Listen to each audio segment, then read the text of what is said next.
સમાચારમાં એક મહત્વના સમાચાર વડોદરાથી સામે આવી રહ્યા છે, જે પ્રમાણે વડોદરા માંજલપુરની પેટા ચૂંટણીની હાલ મતગણતરી ચાલી રહી છે, તેને લઈને એક મહત્વના સમાચાર સામે આવી રહ્યા છે. તો માંજલપુર પેટા ચૂંટણીમાં ચોથા રાઉન્ડની મતગણતરી પૂર્ણ. ભારતીય જનતા પાર્ટીના સતીશ પટેલ મજબૂત લીડ સાથે આગળ. ભારતીય જનતા પાર્ટીના સતીશ પટેલને 3,596 મત મળ્યા, ત્યારે ભારતીય રાષ્ટ્રીય કોંગ્રેસના ભીખાભાઈ રબારીને 1,133 મત. આ સાથે જ નોટાને પણ 103 મત મળ્યા.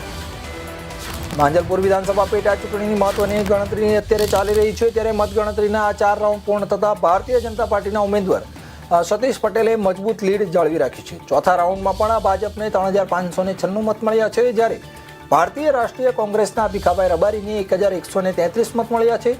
અત્યાર સુધીના વલણો પરથી ભાજપે ચૂંટણી પર પોતાની પકડ મજબૂત બનાવી હોવાનું જણાવી રહ્યું છે. જોકે આ મતગણતરી હજુ ચાલુ હોવાથી અંતિમ પરિણામ માટે આગામી રાઉન્ડ પર પણ સૌની નજર રહેશે. જોકે અત્યારે ભાજપની ઉમેદવાર એકદમ લીડમાં ચાલી રહ્યા છે.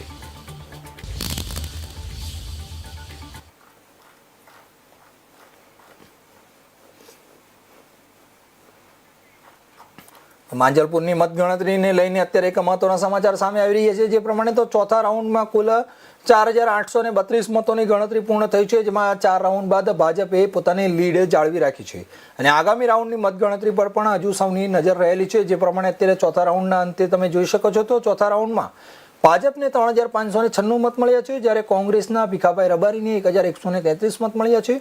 અત્યાર સુધીના વલણો પરથી ભાજપે ચૂંટણી પર પોતાની પકડ મજબૂત બનાવી હોવાનું જણાવી રહ્યું છે. જોકે આ મતગણતરી હજુ સુધી ચાલુ હોવાથી અંતિમ પરિણામ માટે પણ આગામી રાઉન્ડ પર સૌની નજર રહેલી છે. ત્યારે અત્યારે કહી શકાય જે પ્રમાણે તો નોટામાં પણ લોકોએ અત્યારે મત આપ્યા છે અને નોટાને પણ 103 મત મળ્યા છે. જે પ્રમાણે અત્યારે મતગણતરી ચાલી રહી છે અને તેમાં માંજલપુર પેટા ચૂંટણીની આપણે વાત કરીએ છીએ તો ચોથા રાઉન્ડની મતગણતરી હાલ પૂર્ણ થઈ છે.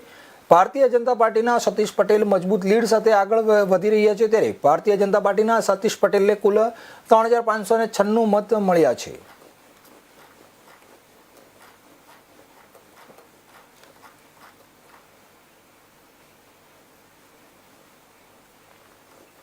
તો સમાચારમાં આગળ એક મહત્વના સમાચાર